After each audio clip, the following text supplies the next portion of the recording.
GPT doesn't know what I know. Some knowledge needs coffee, not code. Welcome to the latest issue of the Narrative Intel. Grab your coffee. This week we're going to dig into something I see as a challenge presented by a world where we have knowledge abundance, the illusion of expertise abundance, and a false sense of networking. Without going too much down a rabbit hole, I'll keep it simple.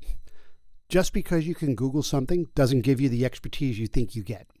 Just because you connect with 1,000 people on LinkedIn doesn't mean you are good at networking. Just because you give people collaboration tools doesn't mean you get innovation. And just because you can easily get advice from your peers doesn't mean that you understand and value mentorship. Let's get into it. There is tacit knowledge and explicit knowledge. Explicit knowledge is what people think of when they think about knowledge. It's knowledge that can easily explained, written down, and shared in books, online, and now in LLMs. Using prompts to explore knowledge with a GPT interface is an exploration of explicit knowledge.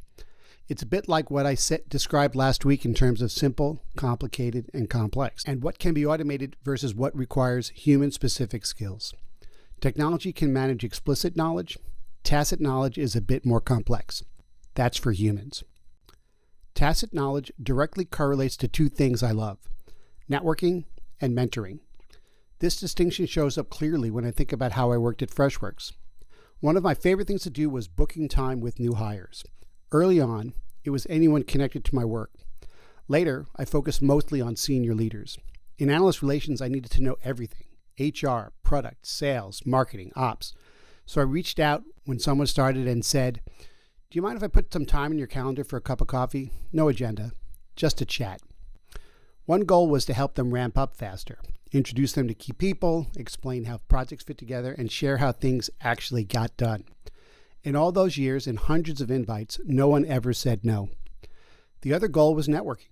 It helped me continue to grow my internal network, to add value for myself and the company.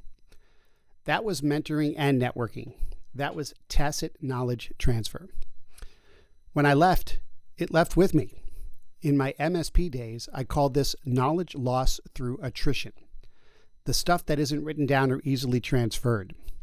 I'm pretty sure no one sifted through my old emails or notes to track the history of what I worked on or who I worked with. No deep exit interview. Imagine if they had, and they fed it all into an LLM. Allen bot. If you're building something like that, I might write you a check. And even if they did, so much of what I knew was not written down anywhere. Another aspect of my tacit knowledge was connection making. It wasn't just about what I knew, it was also about who I knew and how I connected them. I understood who did what had been tried, and who needed to talk. Not the obvious people. It's the less obvious people that I knew made sense. That's how networking creates value. I often say I love to connect people who don't know each other but should.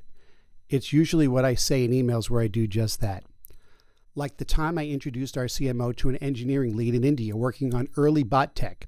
Later that day, Freddy AI bot was born. That's networking and innovation. This isn't about patting myself on the back. It's about highlighting the challenge we face today, how we mentor, network, and innovate. Back in 2011, I wrote an article with my good friend Fred McClymans about mentoring, network, and innovation. What we saw even then was how social media was starting to disrupt traditional models. I remember my first day on Wall Street many years ago. I showed up at 8:30 a.m. and everyone was already there. So the next day I came in at 7:30. Same at the end of the day. I stayed late because everyone else did. I'm not debating whether those were reasonable hours. The point is, that's how you learned the norms. You watched, adapted, and figured out how to fit in and be part of the team. That was a transfer of tacit knowledge, not just the details of where to find the restroom or who to call about your pay stub. It's the intuitive and experiential knowledge that was more valuable to learn from my work peers than my non-work peers. Flash forward to today and things look different. It used to be that when you graduated high school and went to college or started your first job, you had to figure out how to connect with the people around you. No cell phones, no email, no social media. Your peers were those in the office with you. Now, you bring your peer group with you. In college, you're still connected to your high school friends. At work, they're still in your pocket. So instead of looking to your new environment for guidance, you may default to the old one. That feels like mentorship, but it's not. That advice may help, but it might also hold you back, keeping you from building the connections and context you need to succeed where you are now. Basically, the tools have evolved, but the fundamentals of human connection, knowledge exchange, and innovation are still rooted in how we show up and connect with each other. Networking isn't about following people, commenting on LinkedIn, or firing off one-off emails. The same with mentorship. Mentorship is about mutual learning. Every relationship in your network should help you think better, something I talked about in issue 1 of this newsletter. There is a progression of apprenticeship to mentorship to peer that I wrote about in my original article. With easy access to peers and what can be confused as tacit knowledge, but is really just explicit knowledge in a pretty wrapper, too many people are missing out on the real value of networking and mentoring. Networks give us the context that turns noise into insight. Are you building that network now? Who in your network helps you see things differently? Who are your mentors, the ones who transfer tacit knowledge to you? Who do you mentor, and what are you learning from them? What's the last new connection that made you think?